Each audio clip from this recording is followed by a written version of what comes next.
The story kicks off with our main character, who knows he's been transported to a whole new world. After 9 long years of hitting the books, he was finally about to graduate.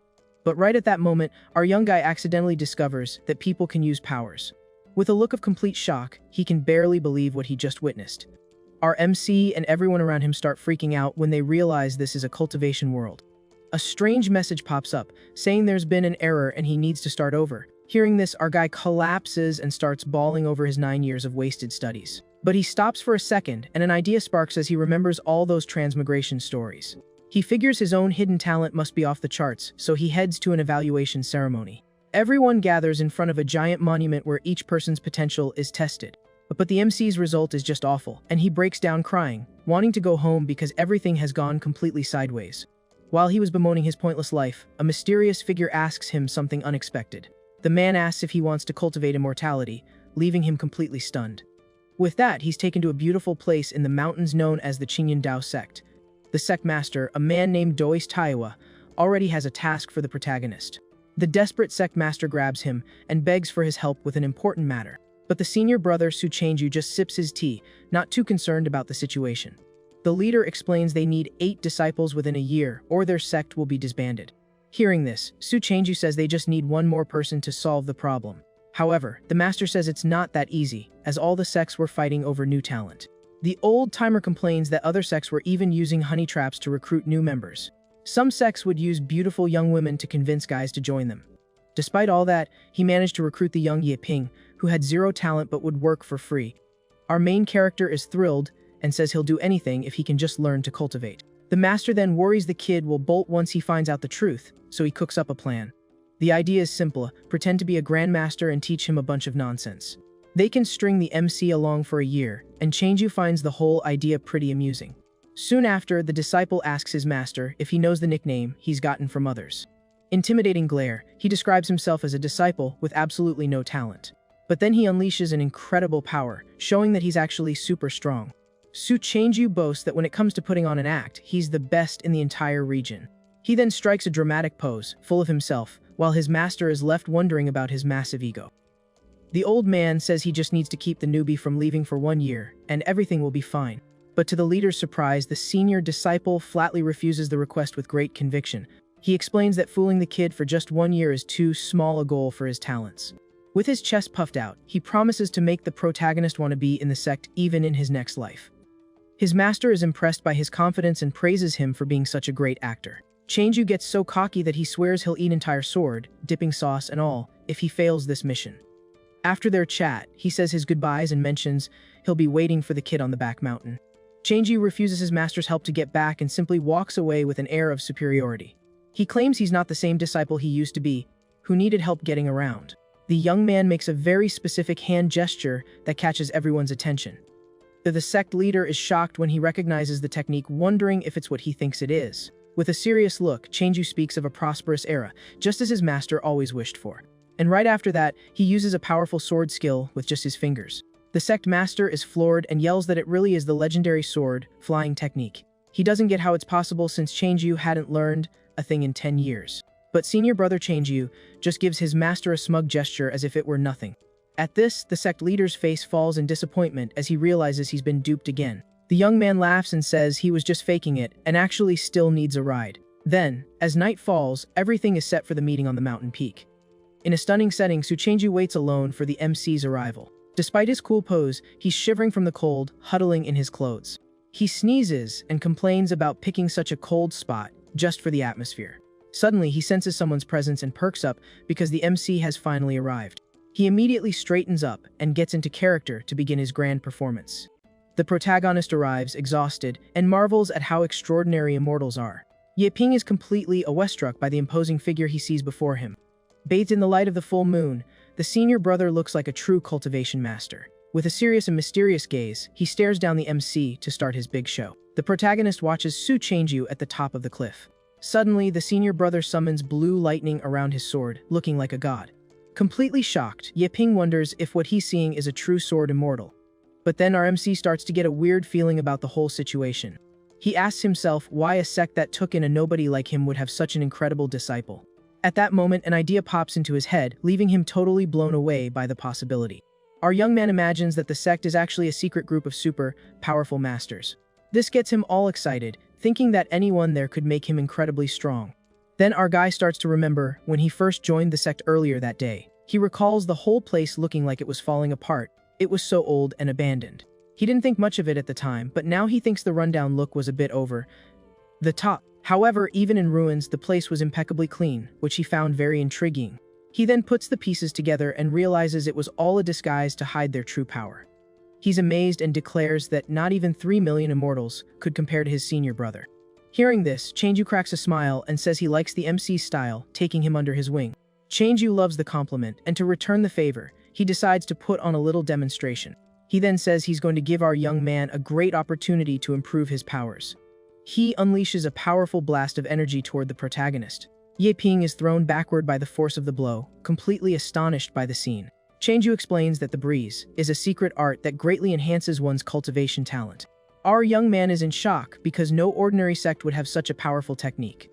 Ye Ping bows while the senior brother just hides the pain in his arm. But in his head, he's laughing because it was just a regular gust of wind and nothing more. Right after, he says that before teaching him the sword, he's going to ask our young man a question. The MC gets excited, as he's seen this in stories where the master tests the apprentice first.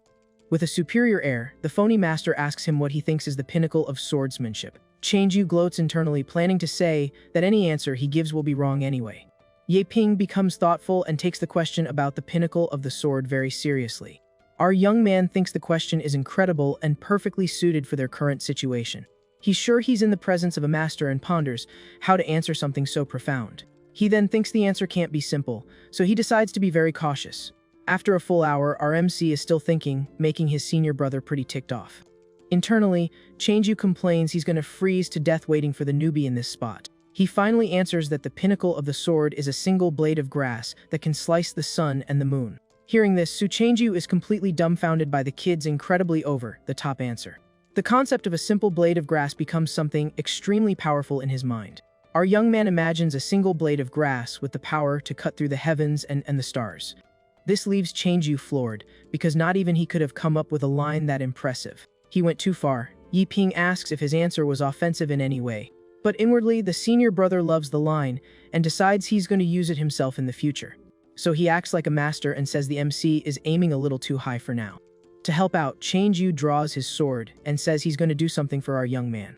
Then, with a swift movement, he creates an energy mark on the ground in front of him. He says he left a sword mark there so the protagonist can study the technique. He explains that the mark contains the strongest sword intent and that he'll be back in 7 days. With that, our MC is overjoyed, now certain that he's joined a sect of masters. Changju runs off happy as can be, saying he needs to find the others to continue the show. Soon he finds a girl sitting on a rock in the middle of a bamboo forest. The young woman then asks him what he thought of the new junior brother's talent. She turns around, revealing her beautiful features as she waits for her senior brother's answer. But he scolds her for spying, and she claims she was just curious about the situation. At that moment, Changju gets the idea to test his new acting skills on his junior sister. He then changes the subject, and the girl is left confused about what's happening. With the air of a grandmaster, he asks her if she knows the pinnacle of swordsmanship. She's puzzled and asks why he's bringing that up all of a sudden. He then declares that the pinnacle of the sword is to use a blade of grass to slice the sun and the moon. The young woman is impressed by his words, and her eyes sparkle with admiration. She compliments his acting skills, and Changju strikes a proud pose. After the playful moment, he gets serious again, and says she now needs to answer his question. He wants to know how long she thinks it will take the newbie to understand the sword intent. He confesses that not even he understands this so-called sword intent, and his sister says she doesn't either. The girl gets a look of complete confusion and can't believe what she just heard. 2 hours later, our protagonist is still on the cliff, meditating. With great seriousness, he sits in front of the mark left on the ground to study it. But the MC thinks it just looks like a crack and starts to doubt his master. He then scolds himself for such silly thoughts, remembering all the proof that his brother is a master. Convinced, he decides he just hasn't tried hard enough and moves closer to the mark. With his eyes gleaming, he becomes super focused, believing he'll get it this time. So, our young man keeps trying to comprehend the secret behind that crack in the ground. Suddenly, a mysterious figure appears reflected in the protagonist's eye. In his mind, a powerful swordsman emerges, surrounded by an aura of blue energy. That figure holds a long sword that glows intensely with incredible power. And right after, the warrior begins to demonstrate his sword techniques for the MC. His movements are swift and full of power, leaving the protagonist deeply impressed. At that moment, he feels as if a great bell is ringing in his ears as he has an epiphany. He sees 12 sword movements that become clearer and clearer in his mind. Then in his vision, he himself begins to practice with a glowing sword. The MC repeats the movements over and over again to learn them. With each repetition, he gets faster and his strikes become more precise. He practices nonstop and his sword movements grow increasingly powerful. Our MC continues training in his mind at an impressive speed. With this, he learns more and more sword techniques, reaching 15 movements. Soon, he has already mastered 20 different movements, and his power grows astronomically. All this knowledge floods his mind like a torrent of divine enlightenment. Back in reality, he opens his eyes, completely shocked by the light from the mark. Sitting on the cliff, he's confused, not understanding what just happened. But he soon realizes it was all the work of his incredible senior brother. The protagonist remembers the breeze, and believes it boosted his talent to an insane degree. He cries with joy and regrets ever doubting his brother. Even though he's exhausted, he tells himself this is just the beginning and continues to train. 7 days pass, and we see the senior brother's residence high up on the mountain.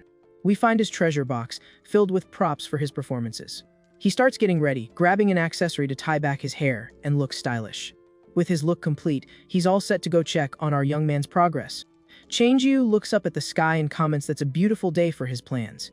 With that, he heads out excitedly, saying it's a great day for another one of his performances. We open on a mountainous landscape, where a guy is standing on a bridge, looking completely wiped out. The swordsman is totally exhausted and regrets choosing this place to train. He then wonders why everyone thinks being a swordsman is such a walk in the park, and man, does it tick him off. We flash back to 7 days ago when a young woman asks if he even understands the intent of the sword. The girl starts laughing at him, calling him pathetic for training for 10 years without understanding the basics.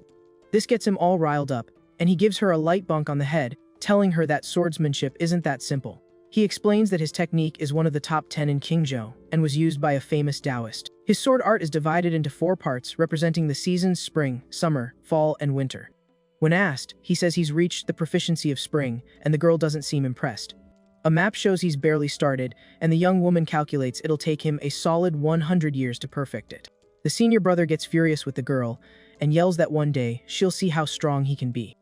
She then questions just how talented someone would have to be to figure it all out on their own. The senior brother scoffs at the idea, saying the girl is just daydreaming about something impossible. He then explains that the sword's intent is what matters, and with it, a simple attack becomes lethal. But in 10 whole nations, only one expert managed to get close to this power, becoming a legend. The girl still insists, asking what if someone actually managed to reach that level of power. He then says that's impossible, because not even the greatest genius in 500 years could pull it off. The swordsman reinforces that understanding the sword's intent would be impossible, and we return to the present. He finally reaches his destination and wonders if his junior brother is awake yet. Looking to the side, the man finds the protagonist on the ground, looking completely wrecked. The protagonist looks like he's been training non-stop, with massive dark circles under his eyes from exhaustion. Seeing the kid's condition, his master is completely shocked, with no idea what happened. The older man then realizes the kid took a story he made up to motivate him way too seriously.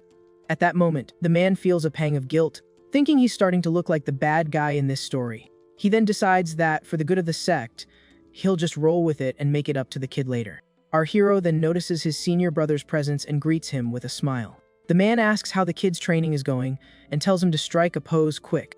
The disciple says he finally got it and thanks him for the opportunity, while the other guy can't believe it. Totally shocked, the senior asks the protagonist to repeat what he just said. Our hero confirms it, saying that including that morning, he has managed to master 400 techniques. Faced with this statement, the older man remains silent, with a look of pure disbelief. Suddenly, he just bursts out laughing and asks if the kid is pulling his leg, since he just drew a simple mark for him. Our hero is confused by the reaction and asks why he's getting that cold laugh. The disciple then thinks that, for a true master, 400 techniques must be no big deal. He believes that with the chance he was given and a little talent, he should have learned 1,000 techniques in a single day. With that in mind, the young man starts to cry, lamenting how weak he is for not learning more. The master tries to console the kid, telling him he doesn't need to lie, as it's normal to fail with this technique. But the kid insists he's not lying, and the senior gets annoyed, telling him to stop showing off. Our hero feels sad, thinking his superior considers him unworthy of learning 400 techniques. So, the young man says that even with little talent, he can learn, because 400 isn't a large number. The swordsman gets furious hearing this, thinking the kid is seriously underestimating the path of the sword. He remembers his own suffering to improve and how common people are mocked for their slow progress. So the man decides to teach the kid a lesson and challenges him to show off the techniques he's learned. Our hero readily accepts the challenge, and the master thinks the stubborn kid is finally going to get a taste of reality. We see the two of them on top of a mountain with a vast blue sky above them. The protagonist then draws his sword, which begins to glow with a powerful golden energy. In the blink of an eye, he lunges forward with impressive speed, leaving a trail of light. His sword techniques are as fast as lightning and flow as smoothly as water. Our hero is completely focused on the fight with a sharp and determined look in his eyes. In an instant, our hero had already executed 36 sword movements all at once. The older swordsman just watches the attacks coming his way without moving an inch. He remains still and calm as the dust and energy from the blows dissipate around him. But inside, the master is completely shocked and speechless at what he just witnessed. The protagonist continues his assault with increasingly fast and fierce movements against his master. Even after the 36th strike, he showed no signs of stopping.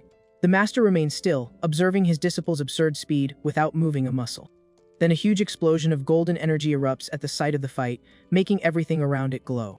Without stopping for a second, the kid continues his movements, reaching the 108th strike.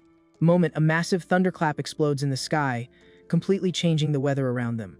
With this, the older man is totally paralyzed and starts to break out in a cold sweat. Countless bolts of lightning gather in the sky to form a thunder dragon, something he had only dreamed of seeing. The energy dragon roars in the heavens, and the man can't believe his eyes. Paralyzed, the master is left breathless as he realizes that this is the legendary dragon's roar. He recognizes the manifestation of the Four Thunder Swords technique at its maximum level.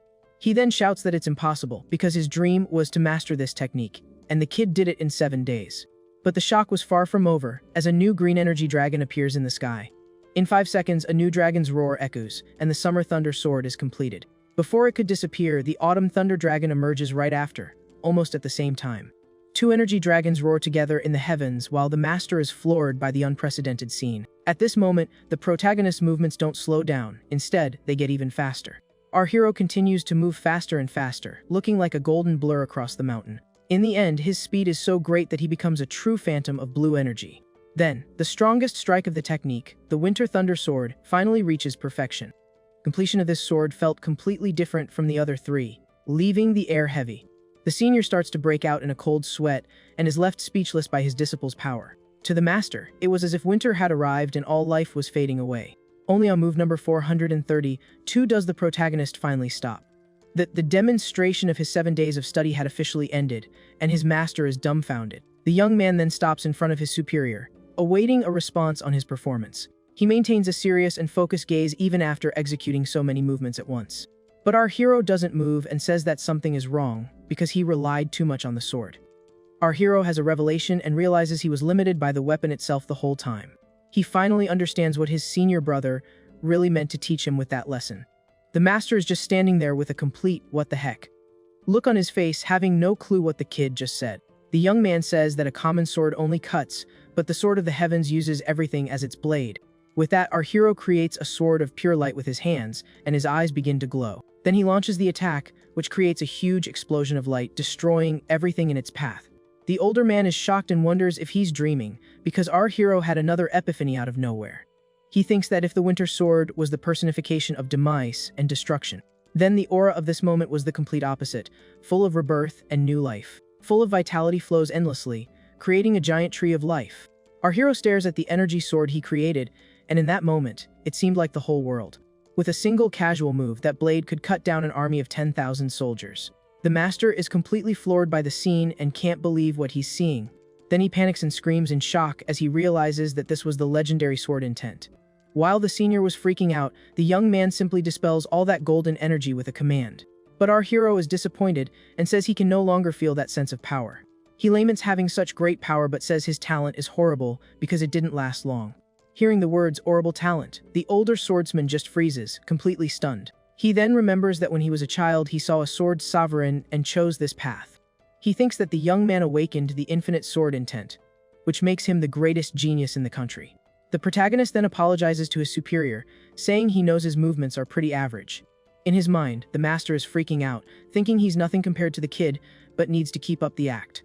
With great effort to maintain his composure, he agrees that the disciple's movements were pretty ordinary.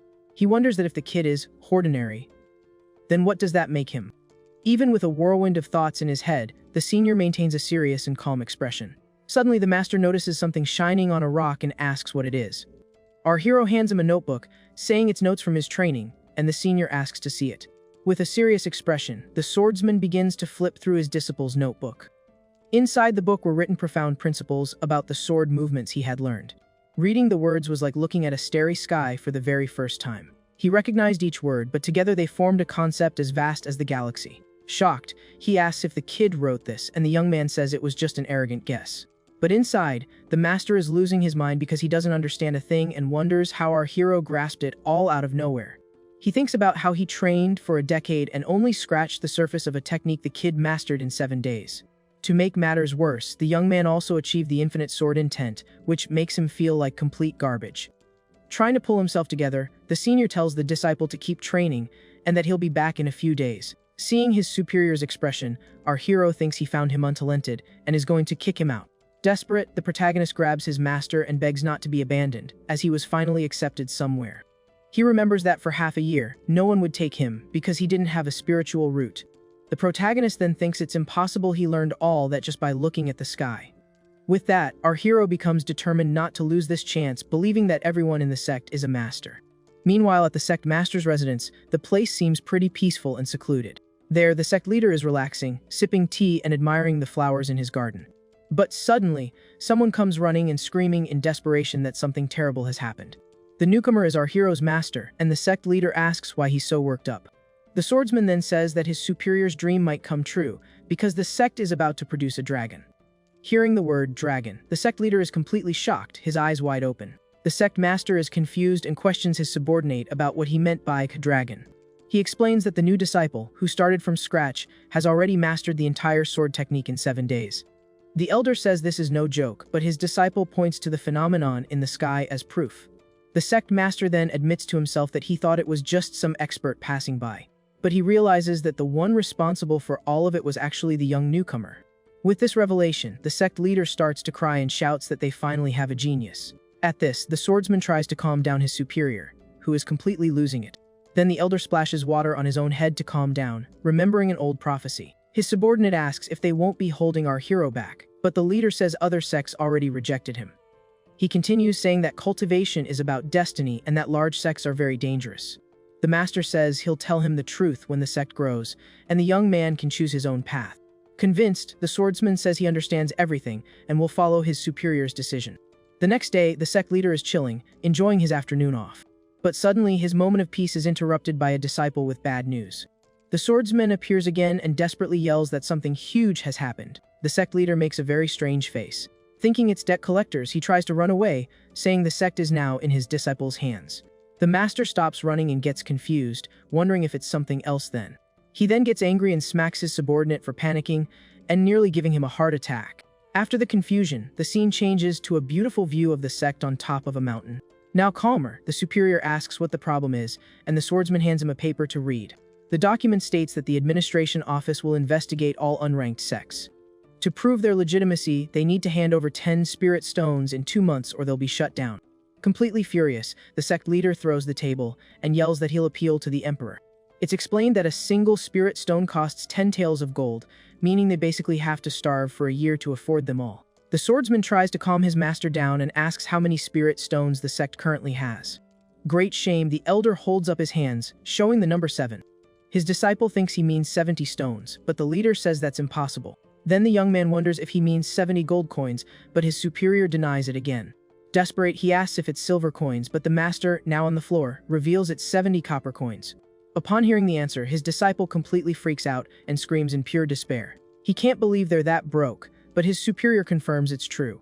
The leader then starts to explain that the sect originally had some savings, but he heard about a new cultivation fund and thought silver was a waste. According to the old man, it was a high-yield monthly return investment, a classic get-rich-quick scheme that everyone was jumping on.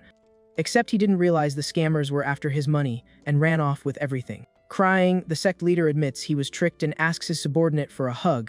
Completely devastated, the senior brother thinks they're finished, and maybe they should just go their separate ways. The sect was completely done for this time. But the master pulls himself together and says he can't let the sect fail, because now they have a genius. Suddenly, a giant blue bolt of lightning cuts through the sky very close to where they were. The sect leader is shocked and looks toward the direction of that immense power. The swordsman then recognizes that it came from his new junior brother's residence. The young man wonders what that was in the sky, if the newbie has advanced again. But the sect master says that's impossible, because not even geniuses cultivate that fast. Then the leader says he's going down the mountain to get some stones and asks his disciple to look after our hero. 7 days later, the protagonist is still training on the cliff. There, the protagonist is seen training intensely with his new sword. He demonstrates incredible skill, executing several perfect movements. From a distance, his senior brother watches the protagonist training. He's shocked by the kid's progress and admits the phenomenon was real. The swordsman then thinks that the pressure of seeing that kind of talent is just too much. At that moment, our hero notices his senior and greets him with great respect. The young man says he has learned all 1,460 movements. The senior brother gets all emotional and starts to cry. Trying to compose himself, he explains that mastering the movements is just the beginning. He thinks he needs to exaggerate his words, or his cover will be blown. With a curious look, our hero then asks which realm his senior is in. The swordsman then strikes an imposing pose to answer the question. He makes up that he's at the first level of the supreme path of the sword. With sparkling eyes, our hero is impressed and calls him a hidden master. The senior continues the lie, saying that this level already makes him number 1 in 10 nations. The newbie is then shocked as he realizes his senior is the strongest of them all. Our hero yells that he must have become a dragon, and that he never imagined this in his life. He promises to train to catch up to his brother, and the senior feels bad about his kindness. The protagonist thinks it all feels like a dream, because just a few days ago, he was an ordinary man. The protagonist stares at the beautiful sunset. Meanwhile, his senior watches him with a very thoughtful look on his face. He asks if the kid used to be a scholar, and the newbie says he liked to read and paint. With a smile, the senior asks for help with a painting, thinking about the future. He imagines he'll be able to brag about having a painting from the future greatest swordsman of all time. The protagonist agrees awkwardly, asking his senior not to mind if it turns out bad. In his past life, our hero joined a painting society to win over a girl. He trained for 3 years and learned to paint, but in the end, the girl ran off with a rich guy. Completely devastated, he cries on the floor because painting didn't save his love life. An hour later, back in the present, our hero hands the painting to his senior. With a smile, the senior thinks the kid looks quite handsome when he's serious. The protagonist is then seen completely focused as he dedicates himself to his art. He then hands over the scroll and asks his senior not to mind if it didn't turn out well. His senior brother tells him not to worry and starts to unroll the painting to see. But upon seeing the painting, his eyes go wide with pure shock at what's drawn. On the scroll, a breathtaking painting is revealed, showing the senior brother himself. He's in shock at the artwork, which depicts the glow of dusk covering the entire sky. The Kinjian mountain range looks like a true paradise with flowers and trees. At that moment, he notices the painting's realism is impressive in its details. But what stands out most in the drawing is the figure of himself at the center of the work. With just a side profile, the painting captures the powerful aura of a sword immortal. The drawing is so vivid it looks like the character is about to jump out of the frame. Heaps praise on the painting, saying its only flaw is that it can't possibly capture his full, radiant beauty. With that, our hero thanks him for the compliment and says it's a gift for his guidance. But looking at the work again, the swordsman notices something he hadn't seen before. He spots a small red signature in the bottom corner of the scroll. The signature reads, Kinglian Hermit, and he teases the kid for giving himself a cool nickname. Suddenly, a powerful voice calls out for Changju, the protagonist's senior brother. The swordsman recognizes the voice and says it's a transmission from the sect master. He then grabs the painting and wonders what his leader's solution could be. At the Teiyu Sword sect, one of the 3 great sects of Qingzhou, someone launches a powerful attack. A powerful purple energy in the shape of a dragon manifests in the sky. We then see the sword comprehension cliff, where a mark glows intensely. A man is shocked by the power of the sword mark from the 4 seasons ancestor. But a woman beside him says it's obvious, as only geniuses would come to a place like this. Suddenly, the mark on the rock releases a wave of powerful energy over everyone. In that instant, a blonde young man shouts with joy because he finally understood the technique. He then pulls the energy from the cliff and concentrates it in his hand with a smile on his face. One of the cultivators is shocked to see that Su Heng has reached the great completion of the sword. The young woman comments that he's a genius for doing in 1 year what takes others 3. From a distance, the sect elders observe the disciples' progress. One of the masters congratulates his colleague on having such a talented disciple in the sect. Su Heng's master smiles with pride but feigns modesty about the young man's achievement. Then another red-haired elder says it's too early to celebrate. He continues, saying his own disciples haven't advanced yet because they're holding back. Haired elder gets furious at the provocation and yells. But a third master intervenes, telling them not to fight because the leader has given an order. The other two then look on curiously, wanting to know the sect leader's plan. The man explains that the top 10 from the conference will receive a special prize. Hearing that, the two elders are completely shocked by the revelation. The prize is a token to enter the Taixuan Sword Tower and face its challenges. With a weak smile, Zung's master says his disciple will definitely get a spot. But his colleague warns him not to celebrate too early, as the shame would be great if he lost. The other laughs and bets that if someone from outside the three sects wins, he'll clean the latrines. The scene then returns to the Qingyun sect, at the sect master's residence. Inside, the sect leader is seen talking with our hero's senior brother. With a confused look, the swordsman then asks what the solution to make money is. The master then reveals the solution to the sect's financial problems, a pile of junk. Outraged, our hero's brother asks if they're really going to make money with that garbage. With a smile, the leader explains that these are the sect's finest treasures, and they're going to sell them. The swordsman refuses to go through with this embarrassment, but his master grabs him and begs for help. Suddenly, the elder spots the scroll and snatches it from his disciple's hands. The leader says the sect is going bankrupt and that they'll sell the painting too, to help out. With that, the two arrive in the city and go straight to the Laikai pawn shop. Inside, an enthusiastic employee greets them and invites them into the establishment. The attendant asks if they're there to buy or sell, and the master says he has luxury items. Excited, the young man asks to take a look at the treasures they brought. But upon opening the bag, the employee's smile vanishes and he sees just a pile of trash. The appraiser's expression changes completely, and he gets a look of disgust. Flipping through one of the books, he finds a picture of a woman in very skimpy clothes. The shop guy turns bright red with embarrassment at the book's content. Desperate, the master yells that that's the wrong item and it can't be sold. Our hero's brother asks to borrow the book, and his master agrees without a problem. Then the attendant offers 10 taels of gold for all the junk, which shocks the master. The sect leader gets angry and tries to negotiate, but the employee doesn't care about the item's quality. The elder then tries to go down to 8 taels, but the young man's response is a flat no. Desperate, the elder offers 5 taels and says that's his final price. Deeply embarrassed, our hero's brother can't take it anymore and asks them to just leave. At that moment, the attendant notices the scroll and asks to take a look at the painting. Upon seeing the paper, the employee recognizes it and questions why they're pretending to be poor. The sect leader is shocked and then asks if that paper is really expensive. The appraiser confirms it, saying that the paper alone is worth more than 10 taels of gold. Analyzing the scroll more closely, he notices a red signature that shines brightly. Upon reading the name on the signature, the young man's expression changes to pure terror and astonishment. He then calls one of his assistants to talk privately about the item. The sect master is left completely clueless by the employee's sudden reaction. Meanwhile, the leader watches the two whispering in the corner. The colleague then asks if he's sure, and the appraiser confirms there's no mistake. With a completely different attitude, the young man smiles and asks them to wait a moment. The master and his disciple are confused by the change, but agree to wait. After an hour, the employee returns and says his boss has confirmed the artwork's value. The swordsman tries to tell the truth, but his master stops him from ruining the deal. Seeing his chance, the leader shows 5 fingers and says that's his final offer. He then laughs to himself, realizing they've completely misunderstood the painting. The appraiser looks thoughtful for a moment while analyzing the elder's proposal. His apprentice calls him greedy, but the elder says it's all part of the strategy. To everyone's surprise, the employee accepts the offer of 5,000 taels of gold. The leader was about to celebrate his strategy, but he and his disciple are floored by the amount. With wide eyes, the elder can't believe what he heard and asks the young man to repeat it. The appraiser then calmly confirms that the offer was for 5,000 taels.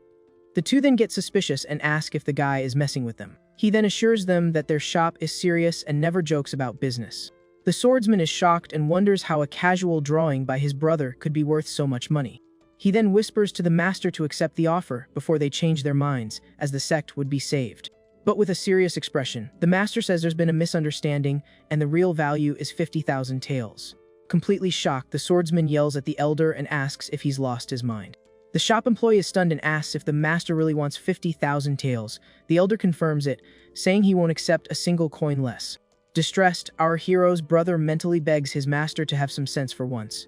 He wonders what kind of crazy painting would be worth that much money. To the surprise of both, the appraiser starts to laugh and praises their confidence. He says the shop owner was right and that they are no amateurs.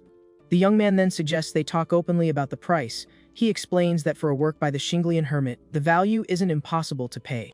The sect leader and his disciple are completely floored by what they just heard. They can't believe that absurd amount is a real thing. At that moment, the elder is freaking out internally because he just blurted out a random number.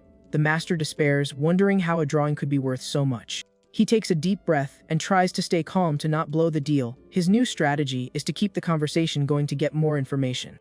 With a completely different posture, the master acts like he knows everything. He then reveals that other shops have also recognized the artist. The attendant continues the explanation, saying the name Chinglian Hermit is no longer a secret. He has already become very famous among art experts. Even though he appeared only recently, he's already being called the greatest scholar in the nation. His calligraphy is considered a perfect and unique work of art. The employee also says his painting skills are even more incredible. The passion in every stroke impresses everyone who sees his works. The young man tells them that all over the country, many women have fallen in love with his poetry. They are enchanted, admiring his scrolls and paintings. Many spend sleepless nights just imagining what the artist's face would look like. They dream of the genius man behind so much talent and mystery. Even the proudest scholars have surrendered to his genius. They all try to imitate and analyze his works to learn from the master. The hermit's unique style ended up causing a cultural revolution in art. It's a shame he vanished without a trace before the world got to know him. The employee continues, saying the world never had the good fortune of seeing his face. The only shame is that he disappeared before his works were discovered. He explains that scholars value reputation, but the artist treated it like dirt. This attitude makes him feel ashamed and, at the same time, full of admiration. The master and his disciple are sweating bullets, not believing what they're hearing. The elder then realizes they're talking about the protagonist, his apprentice. The young man confirms that the story is exactly as he's heard elsewhere, but he warns that because it's a portrait, the painting has a major flaw. Our hero's brother feels awkward. As he thought his own beauty added value to the painting, he feels like a complete idiot for thinking that and is embarrassed. With a dark aura, the master gets his disciple's attention. The elder reminds him that the price of the artwork will now be much lower than expected. Angrily, the appraiser laments that tens of thousands of taels have gone down the drain. He's furious that a simple portrait devalued the masterpiece so much. The elder's eyes glow red, and he says he wants to eat someone alive. His apprentice tells him to calm down so they don't blow their cover. The master pulls himself together and tells the guy to stop beating around the bush and give them a price. The shop then offers 10,000 taels, since the painting isn't a landscape. Without a second thought, the sect leader accepts the offer on the spot. He says the young man seems trustworthy and asks him to bring the money quickly. After finally closing the deal, the two leave the shop and head back into the city. The sun shines brightly as they walk through the bustling streets. The apprentice then asks why his master didn't try another shop. The elder replies that it was enough, and they should stop there. With a serious look, the sect leader reveals his strategy to the young man.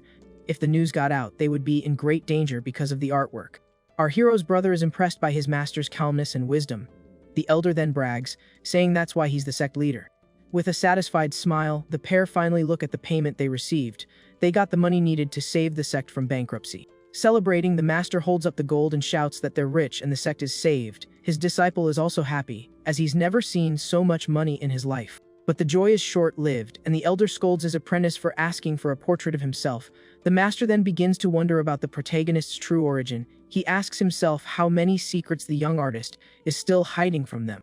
Our hero's brother reflects that the kid might have his reasons or not even know about his talent, but he's confused about how the young man got such expensive rice paper. With wisdom, the elder says they won't investigate because everyone has their secrets. He believes that when the time comes, the kid himself will tell them everything.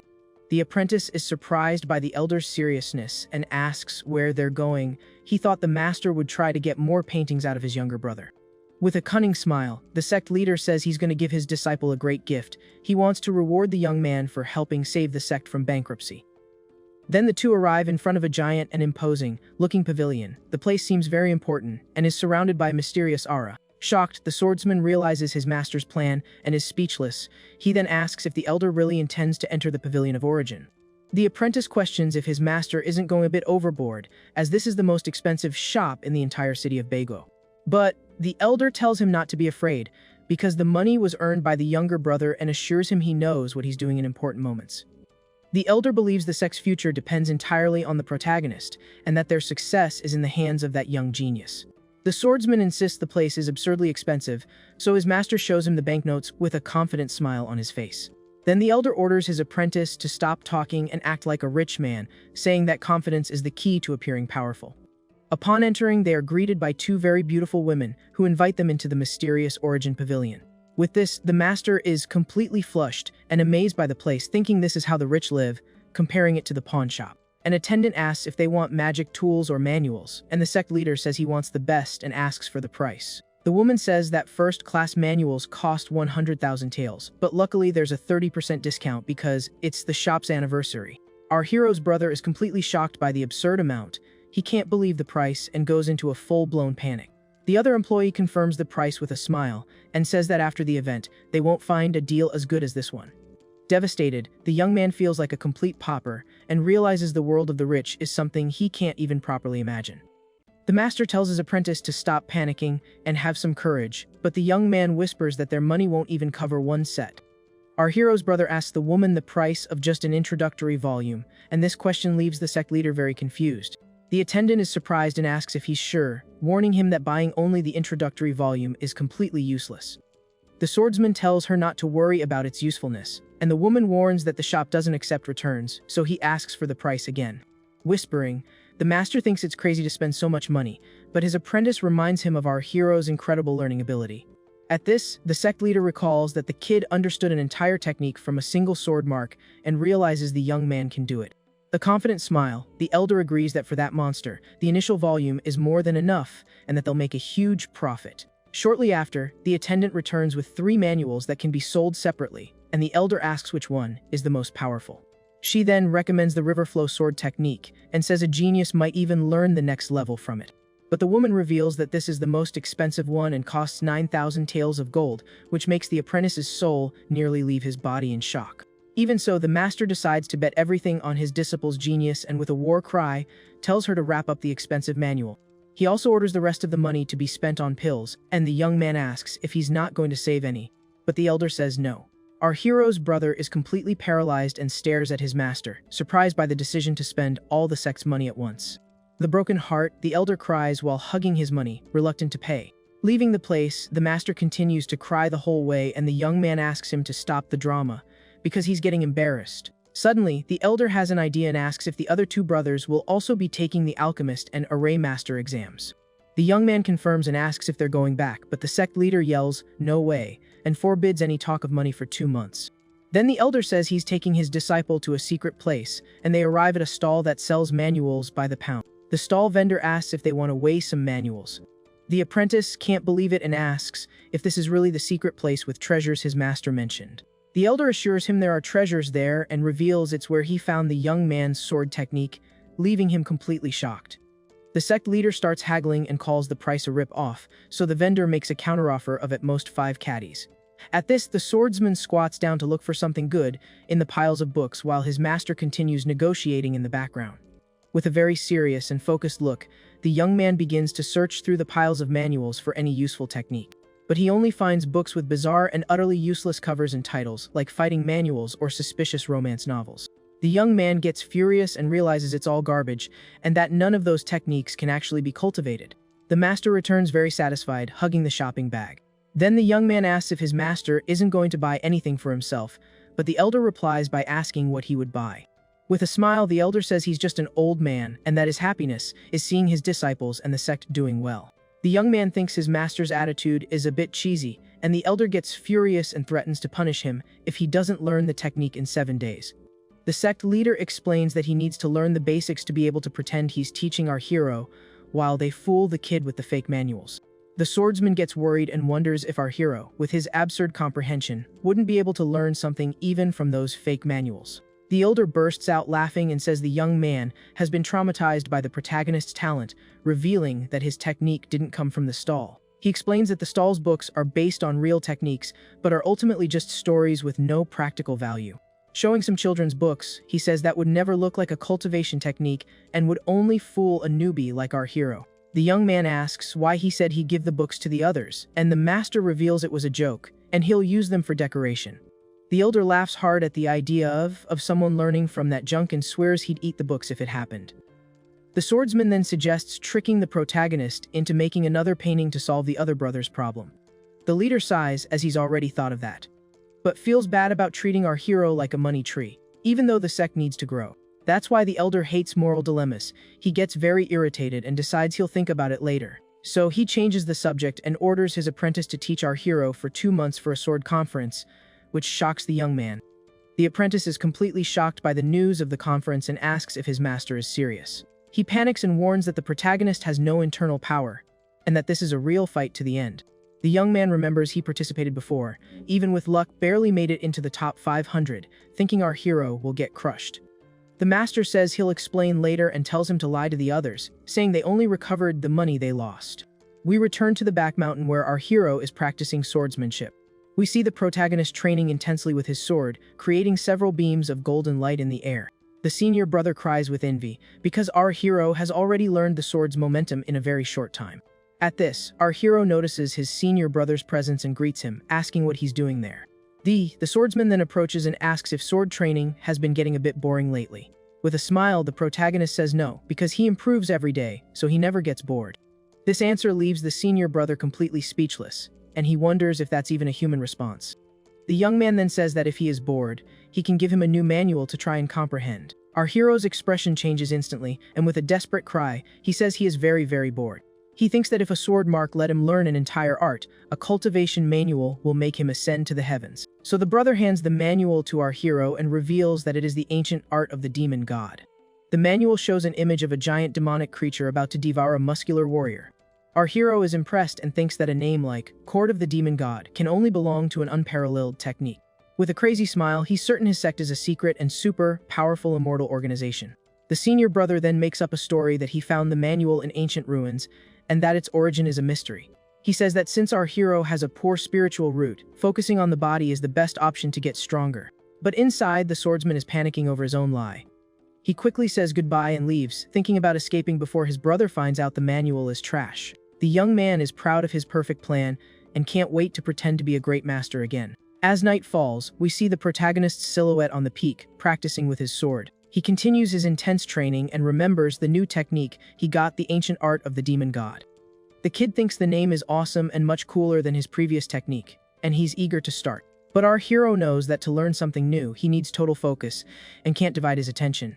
So he decides to control himself and strengthen his current technique before starting the new one. The scene then takes us to the residence of Changyu, the protagonist's senior brother, high on a mountain. There, the swordsman sits in a lotus position and prepares to finally study the real technique he bought. With total concentration, the swordsman begins to study the new sword technique they acquired in the city. But soon he falls into complete despair, as he can't understand a single thing from the super expensive manual.